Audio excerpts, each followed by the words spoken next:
Pop your head the other side. There you go. All right, that looks really good.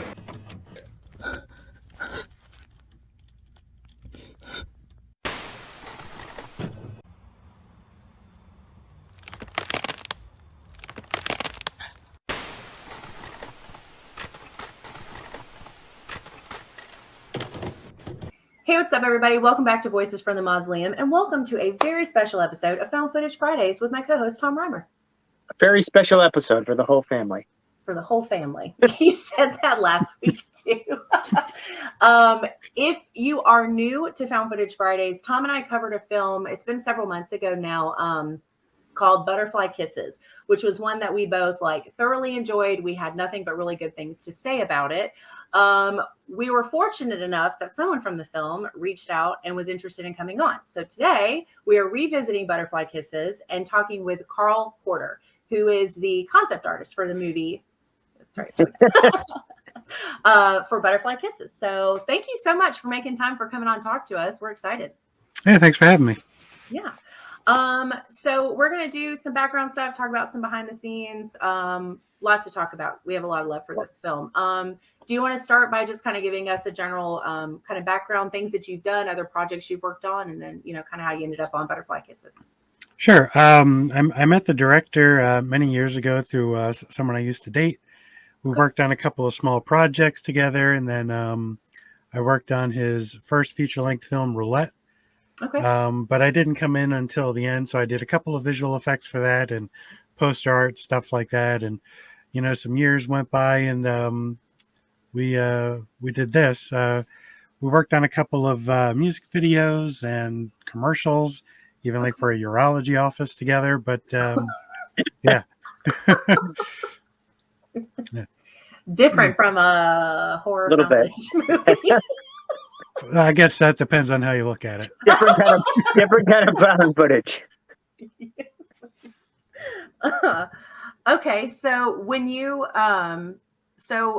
did, explain kind of a little bit about what it means to be like a concept artist and what you do. So for Butterfly Kisses in particular, kind of wanted me to design the character Peeping Tom. So I went through a lot of different designs in various styles,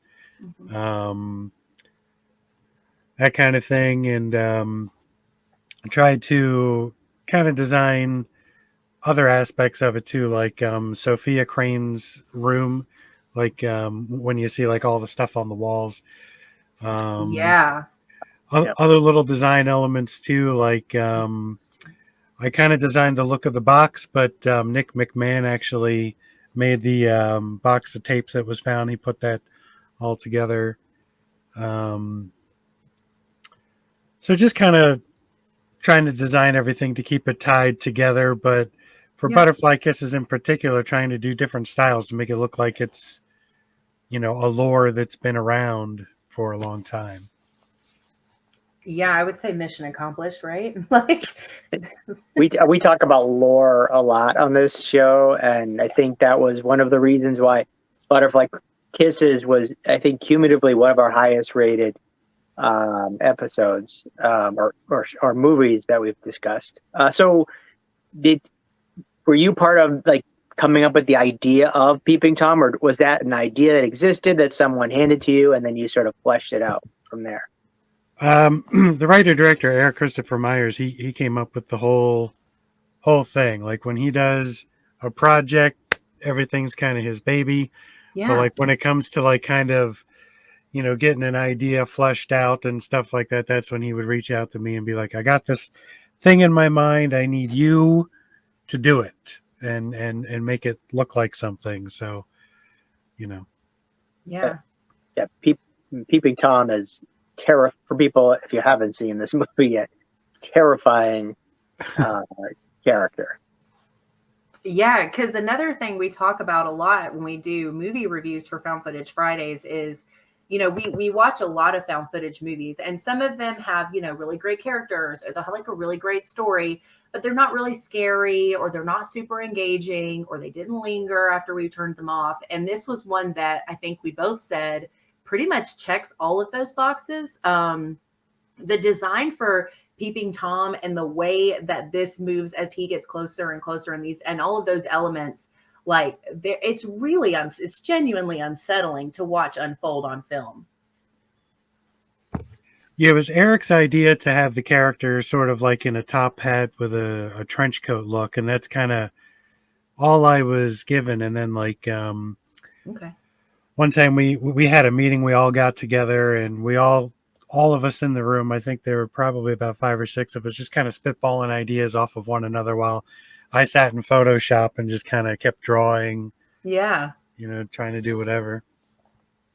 And then this is so when you went through the stages, like some of the pictures I just showed of like coming up with a design, like what you ended up with, how far was that from what your like original like things that you were coming up with? Did it all end up being pretty close when they were finally like, okay, this is the one? Well, we had some pretty big ideas about what we wanted it to look like. I think some of the drawings show him like without a jaw, and one of the ideas was maybe to have some of the teeth be like railroad spikes, but you know, we were limited by budget and what our makeup artist could achieve. And then we thought, well, you know, he's not really going to be too close up to the camera anyway. You're not really going to be seeing that. Sure. So maybe just keep it simple. Yeah. Yeah, I mean, one of my favorite shots, I mean, you don't really see him. It's that shot down the tunnel where he just sort of slowly rises up, and it almost looks like his trench coat is sort of flapping in the breeze there. It's one of my favorite just single images in film. I mean, found footage definitely, but in a lot of movies, I love that shot. Yeah, the actress we had dressed as Peeping Tom, Rachel Roth, we just had her in front of the green screen, and then I think there was like, you know, they had her kind of like, just kind of like hunched down and then slowly stand in various different ways, and then they just kind of put that into the footage with some kind of noise and all that kind of thing. Yeah, because I think, Tom, when we talked about this originally, that was like one of the things that you were the most fascinated with was like how that shot was made, because it looked so seamless as far as the movement coming from nothing to something, basically. Yeah, I wouldn't have guessed there was a green screen involved with that. Yeah, there certainly was. I don't know exactly what all they did to composite it in there, but Sure. I know they were using like digital noise that they would capture and then kind of blend into the different layers or whatever. Brilliant. Yeah, I think that, that shot is one of the most like, that really sets a tone though for all of the moments that are after that, because I remember like my first time, because this was a first watch for me a little over a year ago. It wasn't that long ago that I saw it for the first time. And that was, I had literally had like the same reaction that our main characters. I was like, oh, like that's not good. Like it was just like this immediate. And then of course you get the zoomed in shots where you can see it more. And like, oh, that was just really, really well done. I liked that. I have like a quick clip I'm going to show of the green screen. So I'm going to show that for just a second to get an idea of what it looked like for her as she's moving as Peeping Tom. Because this, I think, kind of gives you like a better idea.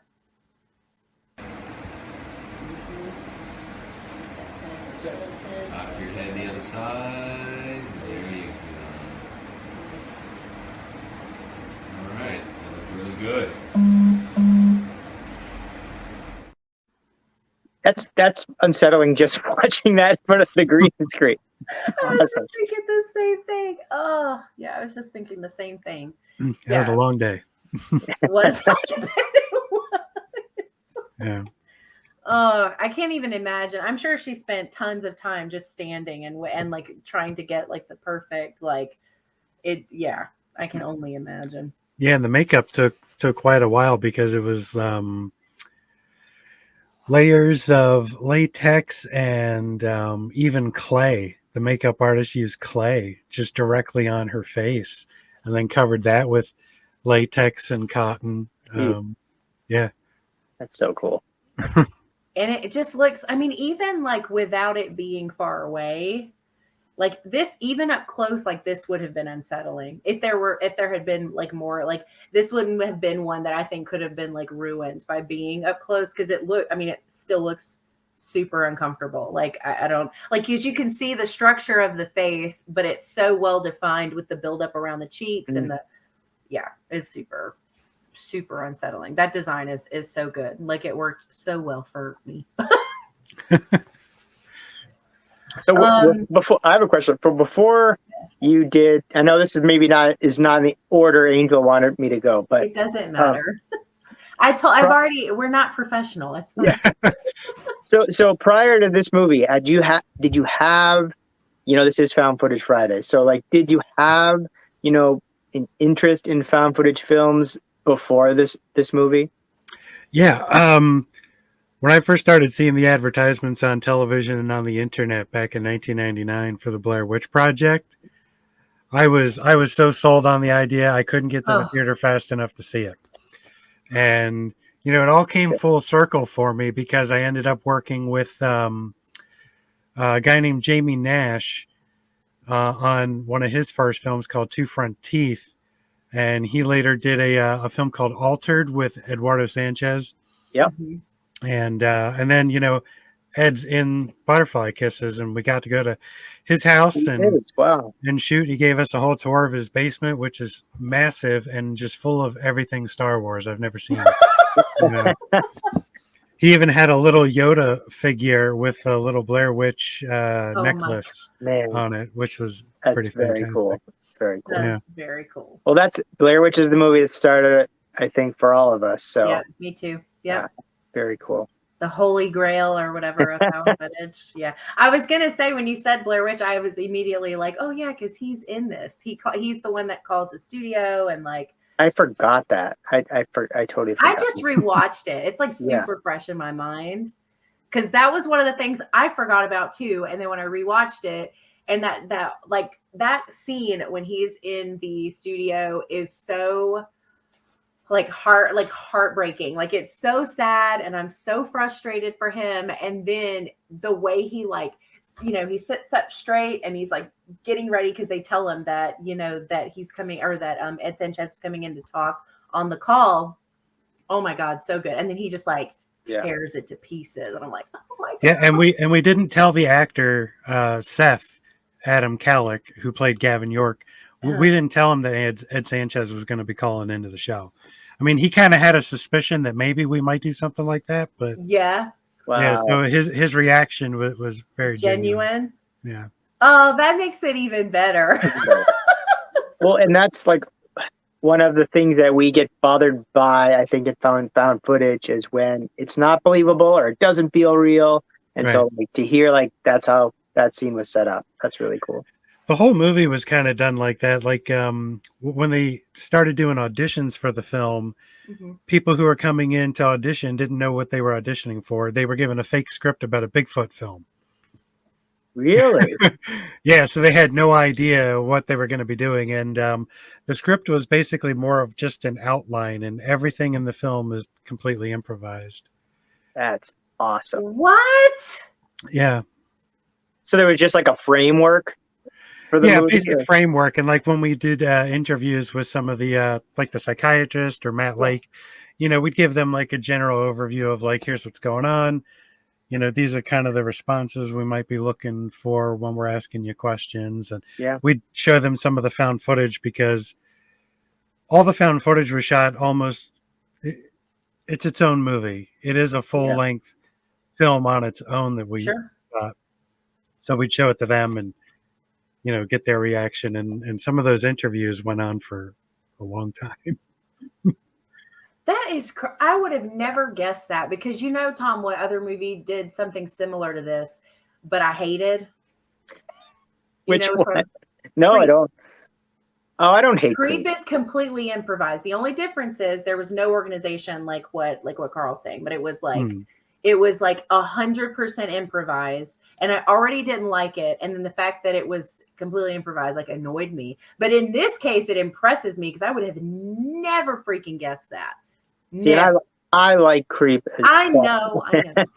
I know. And a lot of people do. I'm in the minority. But that's crazy to me. And that's also like super Blair Witch of them too, right? Because that's like Yeah, a lot of that stuff was, yeah. I would have love that. never guessed that. That's crazy. Well, the people that y'all went to did a great job because they were all super convincing. Very believable. Yeah. So is the movie, some of the other things you've mentioned, like Roulette, I think was one that you mentioned. Is that found footage or is that? No, that's a dramatic film with some horrifying scenes. Okay. Um, when we had our first screening of that particular film, there were a couple of people that left the theater toward the end of the film. Okay. It's yeah, That whole, yeah. it's a drama about a couple of people down on their luck who meet at a suicide prevention group and then go back to somebody's house to drink and play a game of Russian roulette. Oh. And the story goes back and forth, showing kind of flashbacks of their lives and how they got to that point. Huh. So it's totally different kind of movie. Yeah. Sounds like it. So working on things that are not found footage versus found footage. I mean, I'm just curious, like what that's even like, because that's something that Tom and I talk about before, like always wondering about how we get these films that we do because they're so vastly different from shooting in the other perspectives. So, I mean, what was that like? How does that differ from like filming something that's not in the found footage style? Well, like with working on Roulette, or there were a couple other films that we started and never finished, and then like commercials and stuff like that. Everything's scripted. I mean, there's room for ad-libbing a little bit here and there, but you're sticking to a script. You're calling cut. You're like placing lights everywhere and taking 4 hours to do that. You're setting up dolly tracks and cranes and having somebody operate a focus, and it's just a lot more technical. But whereas with like the found footage, since it's much more improvised, it's documentary style. Yeah, it's more freeing. And then you can kind of get away with a little more here or there, So very, very, very different, I would say. Yeah, than regular. Well, and it sounds like too, because I think in general, when you have indie filmmaking, when those films, like you said, they're the creators' babies.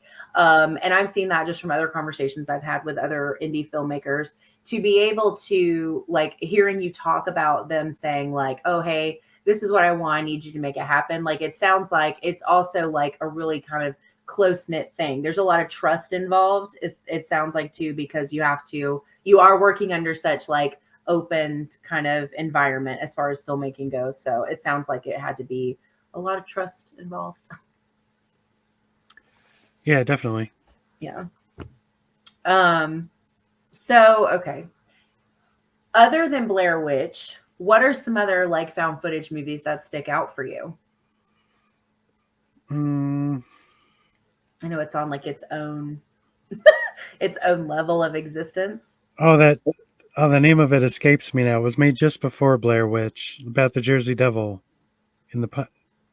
Is it the Jersey Devil? The Last Broadcast, I think. Oh, The Last Broadcast. Yeah, I thought that was very interesting, and yep. I really kind of liked more recently the Poughkeepsie tapes. Yep. Oh. Or Poughkeepsie, however that's pronounced. That's a hard one. That's a hard one. Yeah. That's it is, but I feel like it was really well done because it was so difficult to watch. Yeah. It also had me sincerely questioning whether it was real or not. Like, there were moments when I watched it, because we did like two Marches ago, we did a found footage live, which is where Tom and I kind of got our start on like our connection for loving found footage. And I had never seen the Poughkeepsie tapes. And I remember watching it and like texting my friend Tasha, I'm like, this is not real, right? This isn't real. Like, but it was so compelling and it felt so real. That one's super unsettling, but it's very well done. Very well done. Yeah. And that element is what makes some found footage some of the best. When you can almost, it's not real, but you can almost trick yourself into thinking like, and that's the feeling that I'm not sure we'll ever recreate that we had with Blair Witch, and I snuck into the theater to see that when I was in, 8th grade or something. And I thought it was maybe real, and so that's what Poughkeepsie tapes definitely just have that lingering sort of thought when you watch that movie. Oh yeah. Yeah. So as far as like non-found footage, what were some of your earliest influences that to go into a career like this? Films that really had an impact on you? Oh, well, this definitely isn't a career for me, but I don't know. I've always loved horror. I grew up on Halloween and Nightmare on Elm Street films and Friday the 13th. And, I always thought there was just, I was kind of the odd kid at school because, everybody else was scared of them, but I thought they were just great fun. Yeah. I was there. That was me too. Also, same. Although, to be fair, I still get that now, even as an adult. So. Yeah, or like watching like behind the scenes footage of like Evil Dead 2 and Sam Raimi joking around with everybody. Just looked like such a fun thing to do, to be making films with your friends. So I always wanted to get into it. Is that a weird feeling then, to be like, I don't know, on a streaming service and see, scroll past a movie that you were involved with? Does that ever get old? I only normally ever see Roulette or Butterfly Kisses. Yeah. I was involved with a number of other local projects that, funding was never there, and then it never became anything, and it's not anywhere. So, but Butterfly Kisses, that you see that all over the place. Like I do. Yeah, we look at lists and stuff all the time to find new recs for the show, and it's always like, and actually the person who recommended the for me to watch it is a huge found footage person too, and I'm pretty sure this is like really high on their list as well. So I don't know. I don't think I've interacted with anybody in the found footage circle that doesn't know this movie, and B, really love it. Yeah. I kind of find it surprising almost, like, because there were times on set where I wasn't sure, like, but yeah. So when I see it everywhere, it is kind of like, wow, and then when I don't know what made me look around on YouTube, and then I saw a couple of reviews, and I was like, wow, people like it. Yeah. It's kind of strange, because we started shooting it a little over 9 years ago now.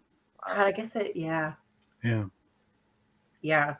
And I know, like, when we talked about our original list of, when we're like, okay, we're going to do like a found footage series.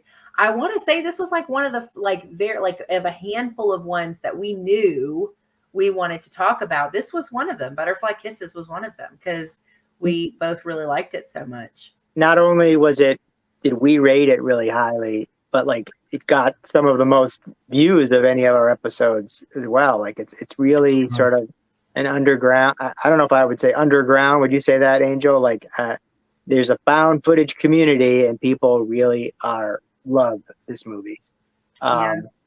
Which is that something like you felt when the movie was released? Did it get a lot of reaction, when it first came out? Oh, that's a good question. Yeah.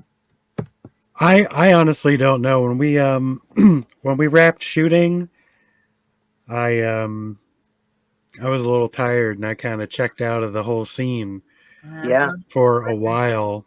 Yeah. And then I moved, and I kind of had no idea until I saw it recommended on Amazon, and I was like, "Oh, so wild! Oh, they finished it and it's out. Okay, Wow! Oh my gosh! Yeah, I think like, and what's true is not only did we talk about it in one episode, but I think we reference Butterfly Kisses like all the time when we're talking about other films, and like, okay, like if this is a film that we watched and there are things we didn't like, Butterfly Kisses did it this way. Like, I feel like this is one that comes up constantly in our reviews. We talk about it all the time. So were you on set like all the time for this movie? Almost every single day. Yeah. And it took us probably a year and a half to shoot. Okay. Wow. Yeah, because we shot all the found footage first, Oh, that makes sense. and we shot so much for that. Like it literally is like there's like if all that was cut together, it'd be a 2-hour film, but just by itself. Wow. And then we did everything else, and it took a long time. Yeah. And are you in the movie too? Is that right? You appear somewhere in it? Unfortunately, yeah. One of the crew members at towards the end, right? Yeah, I joked that I wanted a cameo, and so actually in the found footage when Sophia and Feldman are in the restaurant talking, Yeah. for a brief second you can see my shoulder behind her in the restaurant, and I was satisfied with having that as my cameo. And then Eric, the director, he said, "You know what? I have this idea on what we're going to do with the rest of the movie, and you're going to be in it." And I was like, "Please no, please no." But yeah, I'm in there, and then I'm the one that finds the box of tapes in Gavin's hotel room. In the hotel. Yeah. That hotel room scene's a whole story by itself. Really? Tell us. Okay, so me and the one of the assistant directors, we went ahead to go rent the room, and it's a by the hour kind of place. Okay. So I'm just kind of hanging out by the truck while he's paying for the room, and a couple of hookers came up and propositioned me while I'm standing. I mean, it's broad daylight. There's a main road, and I'm like, "Is this really happening right now?" And then we get into the room so I can dress it up with, like taping the drawings to the wall and putting up the GoPro cameras and all that. Yeah. And like I'm going to mess up the bed and I'm pulling down the blankets and a bunch of flies came out from underneath the blankets. I mean, there was just, the place is disgusting. So yeah, that adds to the, the believability. Yeah. Yeah. Not a set. Not really, no. So you didn't need to dress it up too much. Not really, no. Which is lucky for me. Yeah, it's a little bit easier. Wow. Love that behind the scenes. Love it. Yeah. No, I actually, that's like one of the moments that stuck out to me in general was the hotel scene. Because even the scene that, like, when you guys are outside and you're standing, I think, leaning against the truck and y'all are trying to decide what to do. Because this has happened. You've talked to the cops. And now we're like, okay, we're going to keep, if we say anything, then they'll take the tapes. What do we do with the tapes? Like, and I think that whole setup for that, I don't know, like there was just something about that scene that was like super believable to me. And I actually really liked that whole thing with the going into the hotel room and finding Gavin and like all of that stuff. I thought it was like, and then it adds to, right? Because what I didn't necessarily get the first time, or I didn't pay attention to, because I was paying attention for other, like looking for, peeping Tom, paying attention to like the backgrounds, looking for the scary stuff. But on a second watch, I really got a lot more of those senses of like obsession and paranoia, and like that hotel scene is kind of like the peak moment of all of that, where it shows where this has led him and all these things. And I really love that scene, but that makes it funny, like on the back end, because I didn't know that. That's really funny.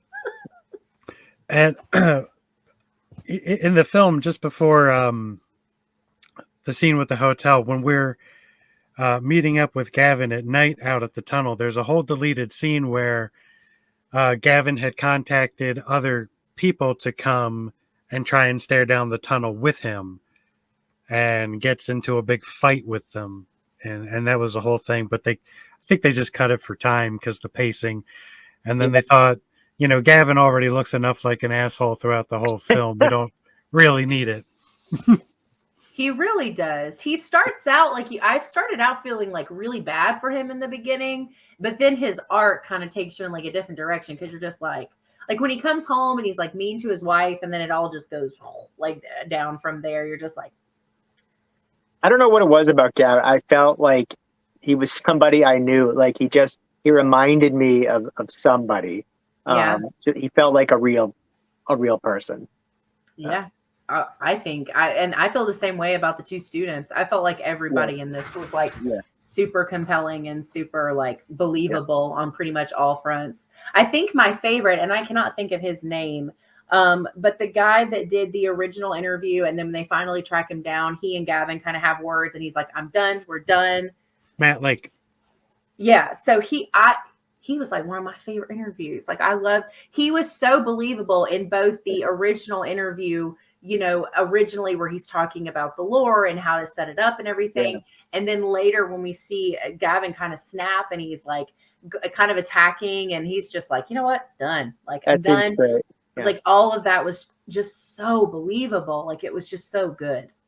Yeah, Matt Lake's one of the coolest people I've ever met. Oh Like, yeah. he was there with us on the day we were doing auditions, and then me and him just kind of walked around the city talking about all kinds of stuff. And we talked about Evil Dead, we talked about Doctor Who, It's cool. you know, and he kind of like, I don't know, he was just so cool to talk to and hang out with. And his Yeah. books are great. You should check those out. Are the ones referenced in the movie real? Yeah, he's I a didn't real know I didn't know that. yeah, he's a real author. There's real books, Weird Maryland, Weird Pennsylvania. And I think in the Wow. 90s, he wrote some manuals on Windows 95. Check those out too. Yeah, and he's written a book or two about Krampus. And actually in the Baltimore area, he used to go around, I can't remember the name of the town, but he and a group used to go Krampus caroling. Oh my. Yeah. Well, we're definitely checking these out. Yeah, I love Krampus. Anything I read, like short stories, like like that sounds like I didn't realize that they were real. I thought like, oh, they just made them up for the movie, and he's just this character. That's crazy. Yeah, we got a lot of real people like that in the films. So Matt Lake, and then I think Matthew Wardlaw, I think was his name, the guy who was like analyzing the footage via like a Skype situation. Yeah.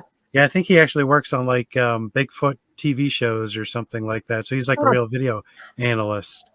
And the guys at Studio Unknown for the sound design. Yep. That's the real guys at Studio Unknown. So man, I think that kind of thing really works. I mean, that is a thing that they did that in Blair Witch too. I mean, there were people like townspeople that they interviewed who were just people in town, and I think, I don't know, there's something about that just works, and that's clearly why we love that. We didn't even know he was a real author, but he just I worked. mean, it was super believable. Well, because I think when you're reading from a script or something's like super set in stone, that's what you're focused on. You're not just focused on the interaction or what you're going to say. It's like I would think, not professional actress, but I would think that would be like a totally different experience. But I had no idea. That's great though. Like, because, and then too, it probably also like, so do you know like what it went into like meeting these people that were like also in these other fields of work that could tie into the film, like the sound stuff, the video guy? I don't know what made Eric reach out to certain people or how he was able to. Yeah. But he's always kind of had connections, Eric, because he at one point was writing a book about The Exorcist 3, so he had interviewed like John Carpenter and Brad Dourif and people like that for the book. Wow. And he knew Paul Schrader, director of Exorcist. Oh yeah. yes. Yeah. Oh, cool. Yeah, so he would just reach out to certain people when he knew he wanted. Yeah. Oh. Yeah. That's cool. So on set, what did a typical day look like for you? I know everything that you probably did before the movie, but how much of that were you doing like, on a daily basis while they were filming? Oh, I was constantly doing something. I was doing behind the scenes photo, me and somebody else. And, or sometimes they'd be like, well, Reed needs a ride to set. So I'd have to drive, Reed Delisle, who played Feldman. He lived in, near Ellicott City, Maryland, which is about a 2-hour drive from where I lived. So I'd have to drive from my house, go pick him up, and then take him somewhere else for set. Oh, Or I did a couple of B-roll shots. I shot the interview with Kevin Yeager in the film. Mm-hmm. I was always doing something. yeah.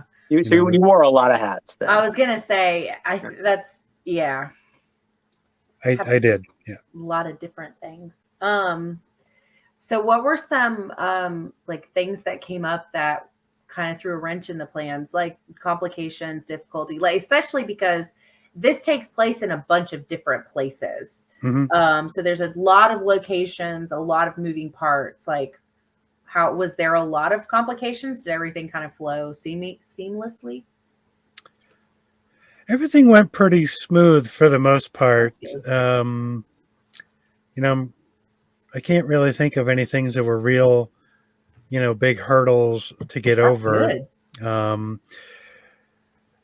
The only thing we really had to watch out for is anytime we were at the railroad tracks is watching out for the train, because it did come a few times when it wasn't scheduled to. Oh, so that was a not an abandoned tunnel. See, okay.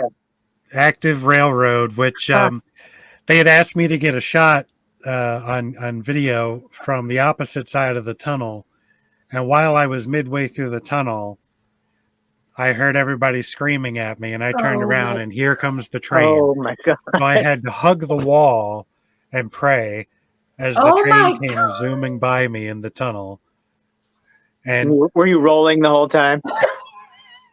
No, but I should have been, because oh my god, I definitely thought abandoned. I did not think active at all. Yeah, it's definitely active, and that particular area has a neat little history, because like if you're facing down into the tunnel, right behind you is a big hill and an old stone staircase that used to go up to an all-girls school. Oh. And that place, the locals used to call it Hell House. They say it was one of the most haunted places. And there's actually an episode of the TV show Supernatural that takes place in that location. Oh, that's cool. Wow. They didn't actually shoot it there, but they say it takes place there. But there. Oh, I gotcha. Yeah. Sort of. Is it a sort of a creepy area? It's gotta be. When the school building was still in ruins, it was, but it's been long demolished. There's nothing there now but woods. So it's really nothing to see except for kind of the stone staircase to nowhere next to the bridge.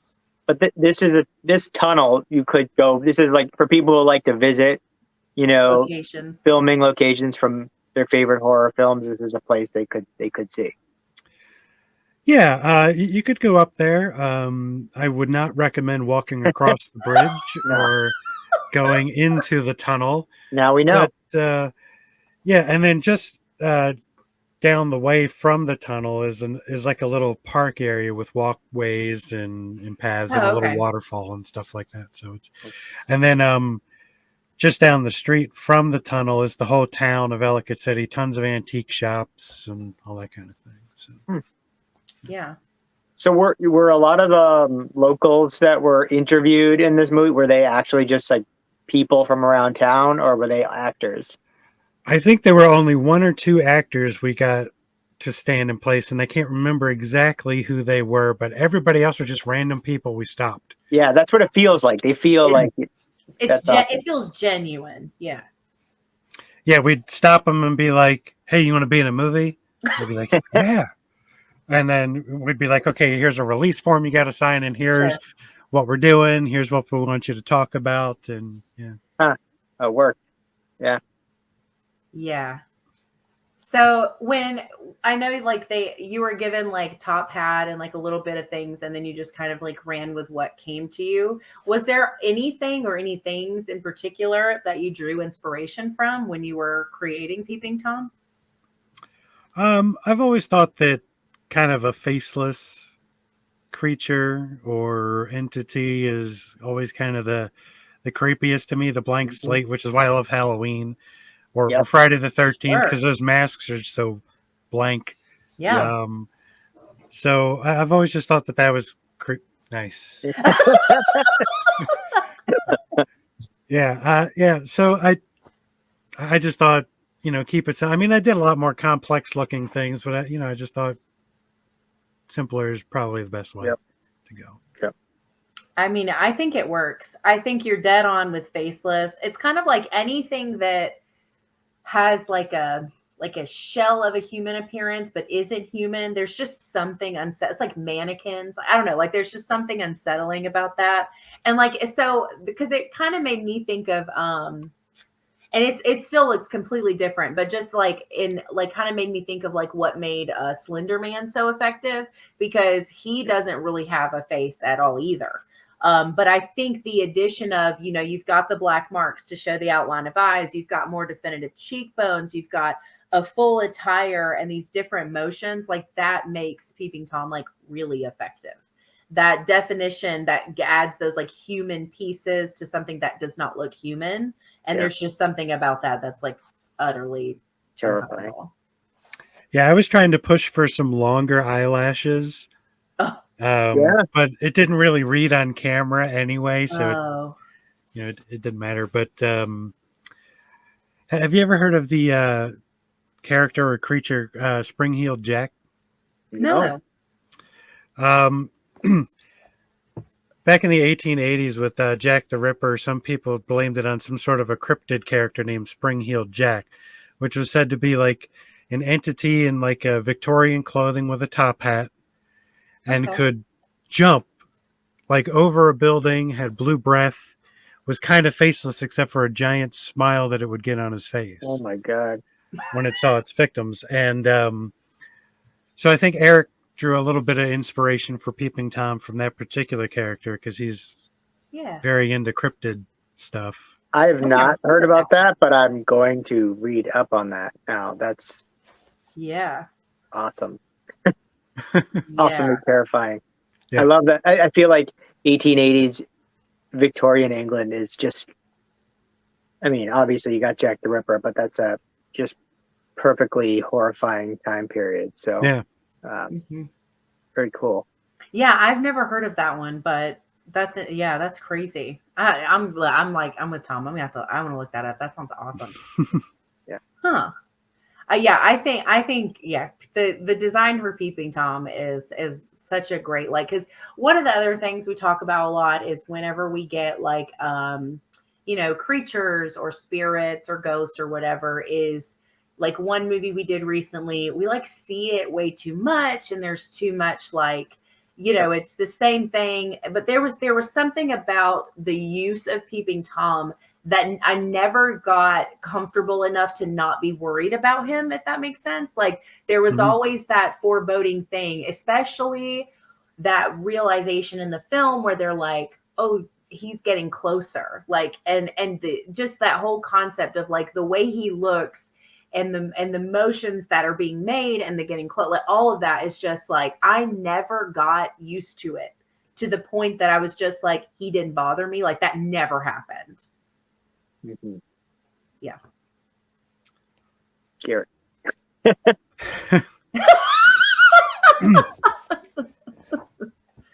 Yeah, no, I really, Butterfly Kisses is definitely like, I texted Tom or messaged Tom on Twitter while I was rewatching it recently. And I was like, I really should have rated not that I rated it poorly because I didn't, but I really should have rated it higher, because upon a second watch, I feel like I just got like so much more out of it to appreciate than I did, just as like a single watch. I feel like it has a lot of rewatch value. It's a great rewatch. Yeah. I think I've seen it 3 times at this point. I've seen it twice, I think. No, 3. I've seen it 3 times because I think I watched it before we did an episode, and that was my second, and this was my third watch. But it's probably one I'll revisit. I really enjoyed it. Like, I liked it a lot. So Carl, have you seen it as like just a movie?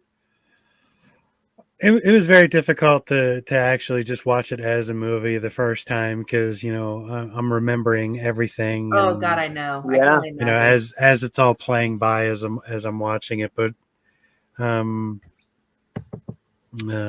did watch it again recently, and I just tried to just watch it, and it hard. I mean, it's still kind of hard, but I do think it plays pretty well, and I've been surprised that it's kind of slowly picking up steam. It is still, I think. Yeah. I was going to say, and I was going to say this earlier, talking about when this film came out and how long ago it was. I really think genuinely that if this came out in 2023, it'd be a totally different ball game, because we've the found footage subgenre in general has really picked up momentum over the last year, and you've got people now reintroducing themselves to found footage that wouldn't give it a chance before. They saw Cloverfield one time, so they never watched another found footage movie. And I'm like, because that's like, do you know how often I hear that? Oh, I saw Cloverfield, I didn't like it. I'm like, that's not just standard. Like, it drives me crazy. But so I think I think that's why you're probably seeing that, and why Tom and I are seeing it more too, is because now we're in this time where people are like, hey, recommend found footage movies. Hey, what can I watch? And then you've got Tubi, who has a plethora of found footage movies. Butterfly Kisses is one of them, and it's one of the higher rated ones. And so it's just, I think that probably is playing into why more people are finding it, adding it to their top list, and talking about it more. It's just the time frame of before, people wouldn't give found footage a shot, especially because it's indie filmmaking, it's lower budget. People just like shunned it. And now it's like a revival of found footage film. People are talking about it now as if, because they're just discovering it now. A lot of people, they're just going back and scouring years and years of found footage, and people are talking about this one as if it's a brand new movie. But I agree with like the advent of like Shudder and things like that. I feel like if it had dropped now, it would have really exploded.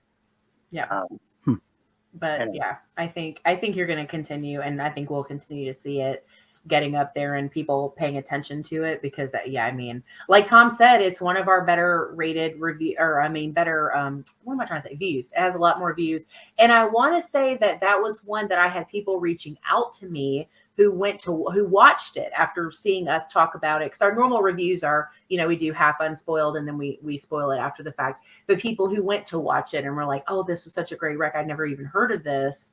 So it got some interaction in that way too, which is what we're here for, is to like spread the love for found footage and get people interested in it. So absolutely. Yeah. I'm glad people are enjoying it. Yeah. We are too, because we like it. So do you have any plan? Do you have any projects you're involved in, or like you hope to have any projects to be involved in the future? These days, I just have a full-time job as a photo editor for a school photographer. Yeah. And as a side hustle, I do VHS now for. Really? This is one of the bigger releases I do for VHS is Never Hike Alone.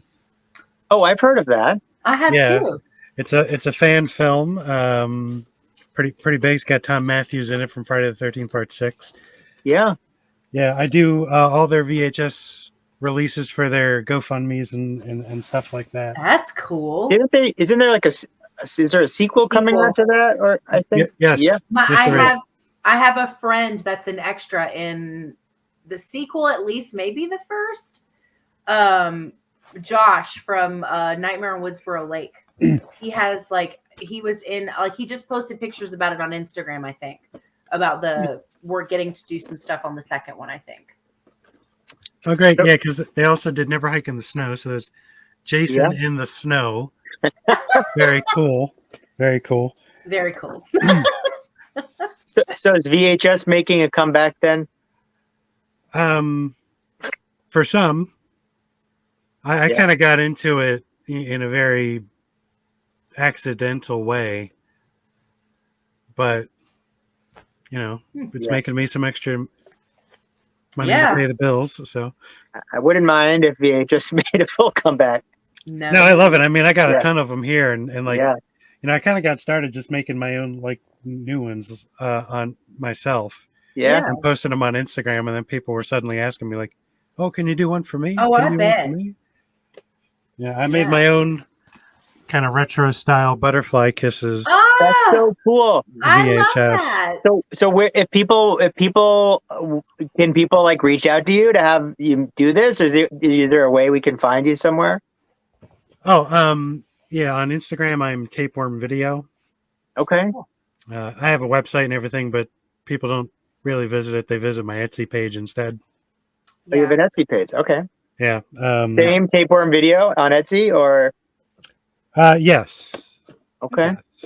I'll put the links for everything in the description for this episode for people to go check out. I'll put the Instagram, the website, and the Etsy page. I'll put it all in the description for this That's episode. very cool. Yeah. Other than that, I just kind of, do my own thing with music every now and again. Yeah. Hoping to have more time for that. Oh, I know. But I haven't worked on any films. I kind of got a didn't like doing it anymore after a while, but Yeah. I actually miss it, Yeah. and Get that. I'd like to do something else, but who knows what. Yeah. Cool. Well, for now, you're part of found footage history, or you're becoming a part, whether you like it or not. Yeah. Yeah. It's very Yeah. cool. Yeah. Tom, did you have anything else you wanted to ask? No, I just want to, I'm grateful, really grateful you could come in on and join us today. This was fascinating, and we're huge. If you couldn't tell, we're huge nerds, and this was Me too. Yeah. So it's a real treat. Thank you so much. Yeah, you're very welcome. Was there anything else that? I think that's about it. I did mean to show these. I did forget. So I had a couple of pictures from props. So we talked a little bit about the box. Yep. And then I was also going to show these because these are cool. These are from the notebook. Yeah, those drawings I actually did. Wow. Notebook. So that's what I was going to ask. I was going to say, so who did these pieces for this? I think the actor Reed Delisle may have done one or two, and he did all the writing himself, but I did like some of the doodles in there. I mean, they look real. Yeah. I have the box of tapes somewhere. I was trying to find it for today to show you guys, but I cannot find it. That's okay. It's in a box. It's going to be found someday by somebody else. That's very cool. Yeah, but I do have Gavin York's notebook. Oh. Wow. The actor Seth actually kept this journal as if he were. I don't know if you'll be able to. There we go. We can There see it a little is. bit. There we go. Yeah, he even signed it, Gavin York, in there. He kept it like in character. Like whenever we were filming and he wasn't in the scene, he was there just, doodling away. Oh my gosh. Or writing, scene notes or whatever in character. That's really cool. Just all the time. He was just, Method. he ceased to be Seth, and he was just. Like Marlon, he's a Marlon Brando of found footage. Yeah, and I have the letter his wife gave him. Oh, she's right. leaving, which you don't actually see or hear in the film. And it's got his hotel key card in there. That's cute. Oh, that's cool. Very cool. Yeah, great little memento from. Yeah, I'd say. I agree. Wow. Especially after what you said about the hotel. Remember some of the fun moments in filmmaking. And the strange ones. Yeah, and the strange ones. Okay, cool. Well, thank you again for coming. This was really great. Tom and I are big fans of Butterfly Kisses, so we were really excited and very appreciative of your time. So thank you for that. I'm very appreciative that y'all watched it and liked it. Thank you for having me. Yeah. That wraps up this episode of Found Footage Fridays. Tom and I don't know what we're doing next week. We'll figure it out and then we'll talk about it later. But thank you guys so much for hanging out with this episode of Found Footage Fridays. I'm going to put all of Carl's links in the description for this episode. If you are watching this, if you have not seen Butterfly Kisses, you should go watch it. It's on Tubi. And that's all I have for this one. So have a good rest of your weekend. Enjoy your week coming up. And Tom and I will see you next Friday. Bye. Don't blink.